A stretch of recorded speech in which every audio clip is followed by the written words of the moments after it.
அவங்க மனசுல ஒரு பறவை இருக்கும், ஒரு வானம் இருக்கும். அந்த பறவை அந்த வானத்துல அவங்க சாகிறதுக்குள்ளயாச்சும் பறக்கணும் இல்லையா? காதலுக்கு ஏதோ பறவை சத்தம் கேட்டுக்கிட்டே இருக்கு. அப்படி பறக்கிற கதை தான் இந்த காயல். இப்படிக்கு அன்புடன் தேன்மொழி. திரைக்குறள் நேயர்களுக்கு வணக்கம். இந்த வாரம் ரிலீஸ் ஆன இன்னொரு முக்கியமான படம் அப்படின்னு பார்க்குறப்ப நமது விக்ரம் பிரபு ஆஹா லவ் மேரேஜுக்கு அப்புறம் மறுபடியும் அவருக்கு அடுத்து ஒரு படம் ரிலீஸ் ஆகுது அப்படின்னு பார்க்குறேன். பார்த்தா அந்த படம் வந்து என்ன இது தமிழ் படம் மாதிரி தெரியலையே அப்படின்னு பார்த்தா தெலுங்கு மாதிரி இல்லையே, ஹிந்தி மாதிரிலாம் இருக்கு அப்படின்னு யோசித்தேன். ஏன்னா அந்த கதையுடைய களம் அந்த மாதிரி இருந்தது. அந்த படத்துடைய பேர் தான் காட்டி. ஸோ காட்டி படத்தை பற்றி நீங்கள் நிறைய விஷயங்கள் பேசலாம் அப்படின்னு நினச்சேன். நல்ல படம், நல்ல அருமையான ஒரு கான்செப்ட் வந்து புதுசு. சரி, ஆக்சுவலாக ஒரு படத்தில் வந்து இந்த மாதிரி அந்த லார்ஜர் தன் லைஃப் செக்மெண்ட்டில் இப்போ நம்ம கேஜிஎஃப் எடுத்துக்கிட்டோம்னா கோலார் தங்கச் சுரங்கம், அந்த கோலார் தங்கச் சுரங்கத்தில் வந்து அந்த தங்கங்கள்லாம் எனக்கு தான் அப்படின்னு சொல்லிட்டு எடுக்கக்கூடிய ஒரு கேரக்டராக அந்த படத்துடைய ஹீரோ, கேஜிஎஃப் ஹீரோ. ஸோ அவர் எப்படி கவர்மெண்ட்டை டீல் பேசுகிறார் அந்த மாதிரி ஒரு விஷயம். அதுக்கப்புறம் வந்து பார்த்திங்கன்னா இப்போ புஷ்பா எடுத்துக்கிட்டோம்னா செம்மரக்கட்டை கடத்துறது அப்படின்னு ஒரு விஷயம் இருந்தது. அது வந்து அல்லு அர்ஜுன் பண்ணது. அது மாதிரி காட்டி எடுத்துக்கிட்டால் ஒரு வித்தியாசமான கதைக்களம் தான். அதாவது என்னென்னா கஞ்சா. இப்போ இந்த கஞ்சா அப்படின்னு சொல்லும் பொழுது இந்த விதமான அந்த ஒரு ட்ரக்ஸ் கலாச்சாரம்ங்கிறது இப்போது நிறையா மக்களிடையே பரவலாக இருக்குது. குறிப்பாக வந்து யங்ஸ்டர்ஸ் கையில் ரொம்ப நிறையா போகுது அப்படிங்கிறது மிகப்பெரிய ஒரு குற்றச்சாட்டாக இருக்குது. அது எல்லாருக்கும் தெரியும். அது வந்து அதை கொஞ்சம் கொஞ்சமாக குறைக்கிறதுக்கு அரசாங்கம் நடவடிக்கைகள் எடுத்துகிட்டு இருக்கிறாங்க. நிறையவே அழிக்கிறதுக்கு நடவடிக்கை நிறையா எடுக்கிறாங்க. ஆனால் இந்த பாயிண்ட் ஆஃப் வியூ வந்து இந்த கஞ்சா வருது, இந்த பக்கம் வந்து பயங்கரமாக பாதிக்கப்படுறாங்க அப்படிங்கிறது ஒரு பக்கம் இருந்தாலும் இது எங்கேருந்து வருது, ஆரிஜினில் என்ன நடக்குது அப்படின்னு பார்க்குறப்போ தட் இஸ் சம்திங் லைக் ஒரு ஒரிசா ஆந்திரா பார்டரில் இருக்கக்கூடிய ஒரு இடம். அந்த இடத்துல வந்து ஒரு மலைப்பிரதேசம். அந்த மலைப்பிரதேசத்தில் தான் கஞ்சா விளையுது. நல்லா கஞ்சா விளையும். அது வந்து ஆக்சுவலாக பார்த்தோன்னா ஒரு மலைவாழ் இருக்கக்கூடிய அந்த மலையில் இருக்கக்கூடிய மக்கள் அவங்களுடைய கடவுளுக்கு வணங்குறதுக்காக வந்து இந்த கஞ்சா வச்சு படைக்கிறாங்க. அது கொஞ்சம் இவ்வளோண்டு குவான்டிட்டி அப்படிங்கிறது அந்த கடவுளை இட்ஸ் எ மெடிசன் அப்படின்னு சொல்கிறாங்க. அந்த மெடிசினல் வேல்யூ.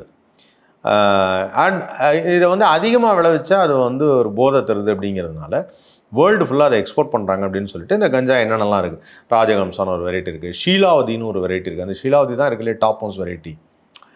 அந்த மாதிரியெல்லாம் இருக்குது. அந்த இந்த கஞ்சா வந்து அந்த மலையில் விளைவிக்கிறாங்க. அந்த விளைவிச்சுட்டு மலையிலிருந்து அதை அந்த செடியெல்லாம் பறித்து எடுத்துகிட்டு வர்றதுன்னு ஒன்று இருக்குது.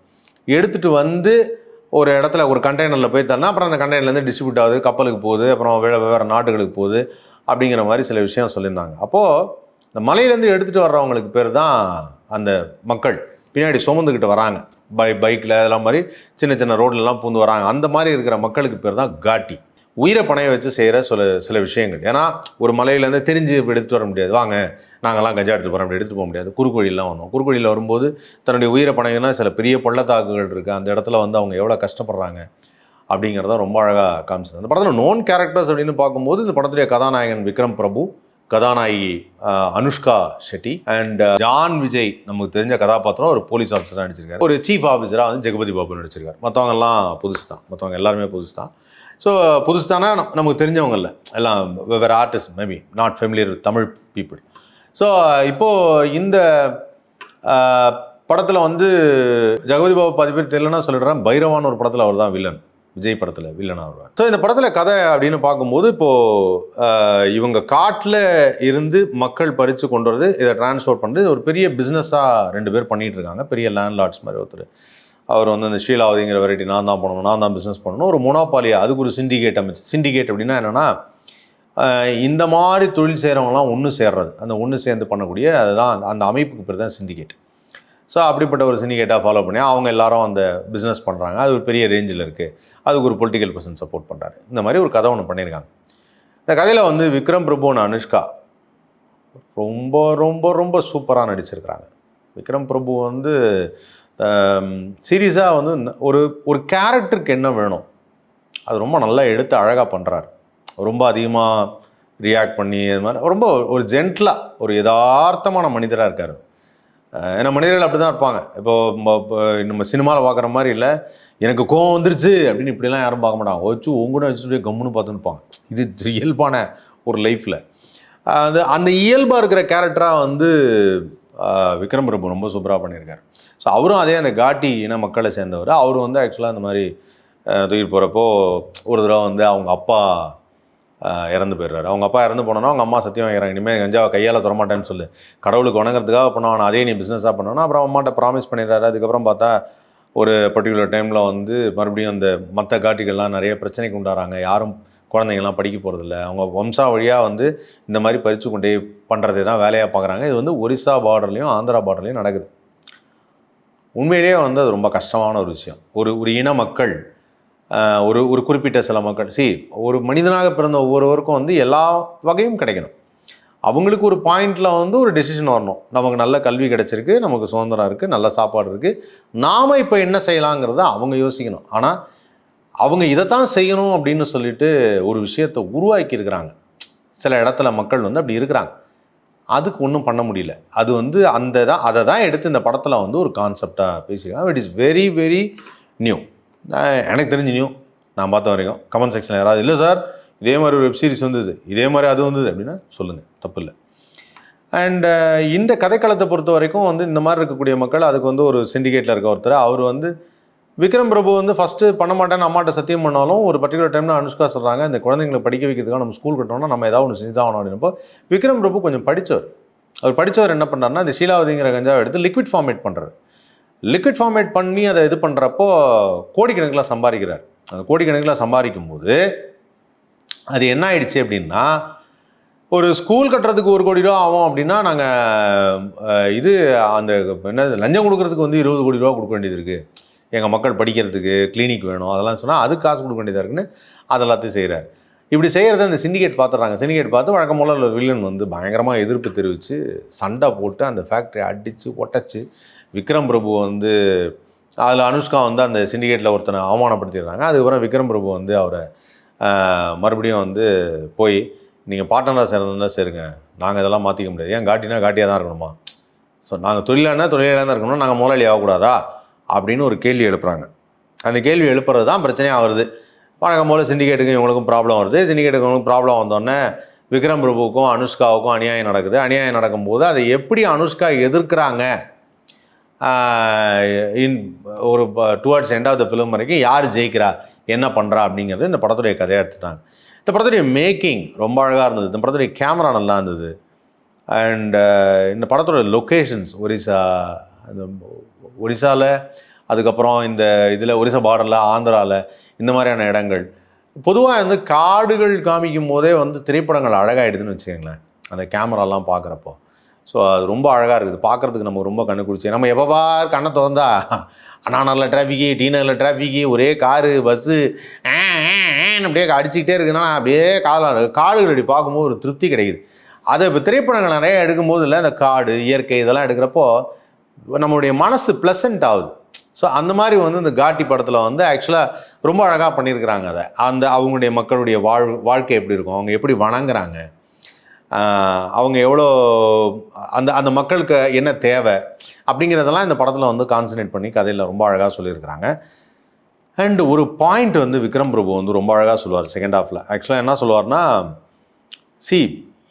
நம்மளாம் ஏன் இன்னும் காட்டியாகவே இருக்கோம், ஏன் இந்த காட்டி மக்களுக்கு இப்படி நடக்குது அப்படின்னா, எப்பவுமே வந்து ஒரு தவறான ஒரு தொழில் செய்யும் பொழுது, ஃபார் எக்ஸாம்பிள் வந்து தவறான தொழில்னா என்ன, இன்னொருத்தருக்கு கெடுதல் வரக்கூடிய தொழில் அப்படின்னு ஒன்று சொல்கிறோம். இந்த கெடுதல் வரக்கூடிய தொழில் செய்யும் பொழுது இல்லை, ஒவ்வொன்றுக்கும் ஒரு டிகிரி இருக்குது. அந்த டிகிரியில் வந்து ரொம்ப ஹையஸ்ட் டிகிரி இருக்கிறப்போ உடல் ரீதியாக கெடுதல் அப்படிங்கிறப்போ, உடல் ரீதியாக மன ரீதியாக கெடுதல் அப்படிங்கிறப்ப இந்த குடிப்பழக்கம் போதை அப்படிங்கிறது உண்டு. அந்த கெடுதல் இருக்கக்கூடிய தொழில் நான் கூட ஃபர்ஸ்ட் ஹாஃபில் பார்க்கும்போது நினச்சேன், என்னப்பா அது இவங்க பிஸ்னஸ் ஆரம்பிக்கிறாங்கிறாங்க, இது என்னதான் அந்த கதையில் சொன்னாங்க, காட்டியுடைய வாழ்க்கையை முன்னேற்றத்துக்காக அந்த ஊர் மக்களை முன்னேற்றத்துக்காக கஞ்சா வைக்கலாமா, தப்பு இல்லையா அப்படிங்கிற மாதிரி ஆயிடுச்சு. ஆனால் ஒரு செகண்ட் ஹாஃபில் ஒரு விஷயம் சொல்கிறார், நாம் எதை நோக்கி போகிறோம், எதை நோக்கி போகிறோம் போது அவர் சொல்கிறார், இனி நம்ம காட்டியே இருக்கக்கூடாது, நம்ம வந்து நல்லா படிக்கணும், நல்லா வேலைக்கு போகணும், அடுத்த ஜென்ரேஷன் இந்த மாதிரி கஷ்டப்படக்கூடாது, நாம் ஏன் அதை பண்ணணும், நாம் கடவுளை கும்புறதுக்காக கொஞ்சம் கஞ்சா எடுத்து வச்சு அதை கும்பிட்றோம், வணங்குறோம், அவங்களுடைய குலசாமியை வணங்குற மாதிரி அதுக்காக வணங்குறோம். அதையே நம்ம வந்து ஒரு தொழிலாக செஞ்சு மற்றவங்களுக்கு வந்து அதை பரப்பி டிஸ்ட்ரிபியூட் பண்ணி எல்லா நடுத்தர மக்கள், காமன் மேனு, சிட்டியில் இருக்க பசங்களாம் எதுக்கு அதை வந்து அழிக்கணும், அது ஏன் அந்த போதைக்கு அடிமையாக்கணும், அவங்கள சிந்திக்க விடாமல். ஒரு லெவலுக்கு மேலே போனால் ஒரு விஷயத்தில் சிந்திக்க முடியாது. கஞ்சா வந்து ஒரு அவங்க சொல்கிறது என்னன்னா, நாங்கள் கடவுளாக வணங்கும் பொழுது கொஞ்சம் எடுக்கும் பொழுது அது வந்து ஒரு மெடிசனாக இருக்குது. ஆனால் அதே ஒரு லெவலுக்கு மேலே போயிடுச்சுன்னா நம்மளோட தாட் ப்ராசஸ் கூட மாறிடும் அப்படிங்கிறாங்க.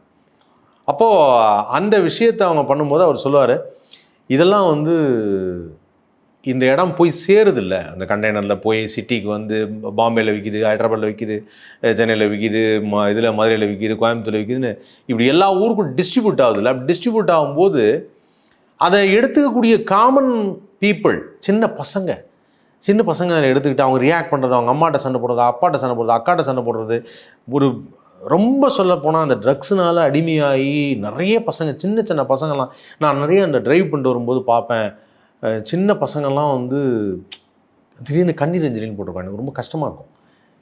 அதுலேயும் இந்த ஒரு மாதிரி என்ன சொல்கிறதுனா, இந்த ஸ்லம் போர்ட்ஸ்ன்னு சொல்லுவோம் இல்லையா, அந்த ஸ்லம் போர்ட்ஸ்னால் குடிசையில் இருக்கக்கூடிய மக்கள் இருக்காங்க இல்லையா, அவங்க இந்த கண்ணீர் அஞ்சலி பார்க்கும்போது எனக்கு ரொம்ப நாளாக ஒரு ஏன் இந்த மாதிரி இந்த வயசில் இருக்க பசங்களாம் இவ்வளோ இறந்து போகிறாங்க.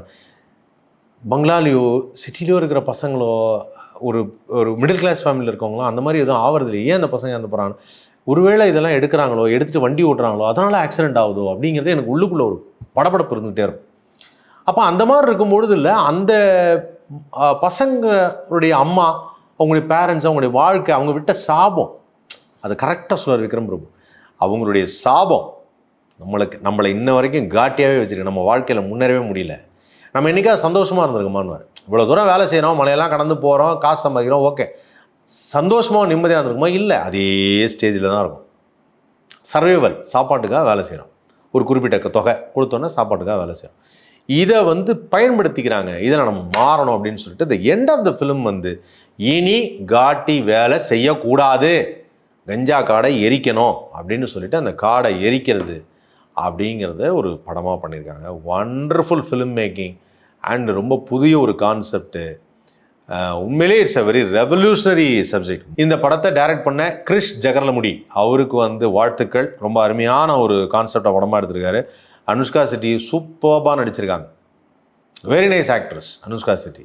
விக்ரம் பிரபு ரொம்ப அழகாக பண்ணியிருக்கார். அண்ட் இந்த படத்தில் வந்து ராஜு சுந்தரம் மாஸ்டர் அவரு ஒரு கேரக்டர் பண்ணியிருக்காரு. ரொம்ப நல்லா இருந்தது. அதுவும் ஃபர்ஸ்ட் ஃப்ரேம் என்டர்டைன்மெண்ட்ஸ் அவங்க தான் அந்த படத்தை ப்ரொடியூஸ் பண்ணியிருக்காங்க. நாகவல்லி வித்யாசாகர் அவர் வந்து இந்த படத்துக்கு மியூசிக் பண்ணியிருக்காரு.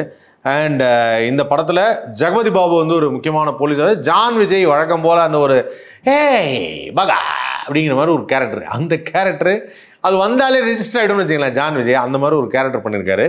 ஸோ அதுவும் பார்க்குற மாதிரி இருக்குது. இந்த overall story of the film, அவங்க சொல்ல வந்த மெசேஜ் ரொம்ப நல்லா இருக்குது. ஸோ அந்த மெசேஜ் வந்து உண்மையிலே அது நடந்தால், எல்லாமே இந்த ஊரில் சொல்லுவாங்களே களவும் கற்றுமாற அப்படின்னா என்னென்னா, அங்கங்கே இருக்குது. அந்த மலைக்கு போகிறவங்க அந்த கடவுளை வணங்கும் போது இது என்னப்பா இது வந்து இதை தான் நாங்கள் வச்சு வணங்குவோம், லைட்டாக ஸ்மெல் பண்ணுங்கள், ஓ இது இந்த மாதிரி ஒரு மயக்கத்தை தரும் அப்படிங்கிறது ஒரு அளவு. அது வந்து ஒரு மெடிசன். அவங்கள பொறுத்த வரைக்கும் அது அளவு. நமக்கு எல்லாமே இந்த ஊரில் கிடைக்கிது அப்படின்னு ஒன்று சொல்லுவாங்கள்ல, அங்கேருந்து இது வருது. சமீபத்தில் இந்த கேஸ்லாம் டிவியில் நியூஸ் பார்க்கும்போது கொக்கைனுங்கிறாங்க, ப்ரௌன் சுகருங்கிறாங்க, போதைப் பொருளுங்கிறாங்க, இது மாதிரி நிறையா வரும்போது இல்லை, இது தேவையில்லாத ஒன்று. நம்முடைய இயல்பு வாழ்க்கைக்கு இது தேவையே கிடையாது. இயல்பு வாழ்க்கையில் நம்ம சந்திக்க வேண்டிய நிறைய விஷயங்கள் இருக்குது. நமக்கு நிறைய எமோஷன் இருக்குது, ஃப்ரெண்ட்ஷிப் இருக்குது, லவ் இருக்குது, கேர் இருக்குது, ஒரு படிப்பு இருக்குது, வேலை இருக்குது, இது மாதிரி நிறைய இருக்குது. நம்மளோட உடம்பை பார்த்துக்கிறது இருக்குது, இது மாதிரி எல்லாமே இருக்குது. அதாவது இந்த ஒரு கலப்படமாக எல்லாத்தையும் பார்த்து ஒரு மாதிரி என்ஜாய் பண்ணி ரசித்து சந்தோஷமாக இருந்து அப்படி இருக்கணும். சில ஒன் பர்டிகுலர் திங்க்கு அடிமையாகிறது அப்படிங்கிறது ரொம்ப தவறு. அது ஆக்சுவலாக இந்த படத்தில் ஆரிஜினை அழிச்சாதான், இந்த இங்கே பரவுறது இங்கே இந்த மாதிரிலாம் சப்ளை பண்ணுறாங்கன்னா ஆரிஜினை அழிக்கணும். அந்த ஆரிஜினை அழிக்கணும் அப்படிங்கிறதுக்கு ஒரு நல்ல மெசேஜோட. ஆரிஜின் அழிக்கிறதுனா யார்? இங்கேருந்து ஒருத்தர் போய் ஹீரோவாக போய் ஏய் நீங்கள் கஞ்சா பயிரிடக்கூடாது, உங்களை நான் அழிச்சிருவேன் அப்படின்னு சொல்கிறதுங்கிறது வேஸ்ட். யார் அந்த தொழிலாக செஞ்சிட்டு இருந்தாங்களோ அவங்களே மனம் திருந்தி வேண்டாம், இனிமேல் அதை பண்ண வேண்டாம் அப்படின்னு சொல்லி அதை மனம் திருந்தி அதை செயல்படுத்துறது அப்படின்னு ஒன்று இருக்குது. அப்படி பண்ணும்போது அது ஒரு பெரிய ரிஃபார்மேஷன் வரும், ஒரு ரெவல்யூஷன், புரட்சி வெடிக்கும். அந்த மாதிரி ஒரு விஷயத்தை இந்த படத்தில் எடுத்துருக்குறாங்க. அண்ட் இந்த படம் வந்து ரொம்ப நல்லாயிருக்கு, மேக்கிங் நல்லாயிருக்கு, நல்ல டயலாக்ஸு, நல்ல ஃபைட் சீன்ஸு, நல்ல கதை, எல்லாமே நல்லாயிருக்கு. ஸோ அதனால் இந்த படம் வந்து டெஃபினட்டாக ஒன் டைம் பார்க்கலாம். ஒரு புதிய கான்செப்ட், டிஃப்ரெண்ட்டாக ஒரு படம் பார்க்கணும் அப்படின்னு நினைக்கிறவங்க, நல்ல அந்த காடுகள் பார்க்கும் பொழுது அந்த மலைவாழ் மக்கள் அந்த இதெல்லாம் பார்க்குறப்ப இந்த லொக்கேஷன் சினிமாங்கிறதே என்னென்னா டிஃப்ரெண்ட் டைப் ஆஃப் லொக்கேஷன். அந்த லொக்கேஷனை பார்க்கும்போது அப்படியே மனசுக்கு ஒரு அமைதியாகுது. அந்த காடு, அந்த டாப் ஆங்கிளில் காமிக்கிறது, பறந்து விரிந்த காடுகள், பச்சை பசேர்னு இருக்கிற அந்த இடங்கள், அதெல்லாம் பார்க்குறதுக்கு ரொம்ப நல்லாயிருக்கு.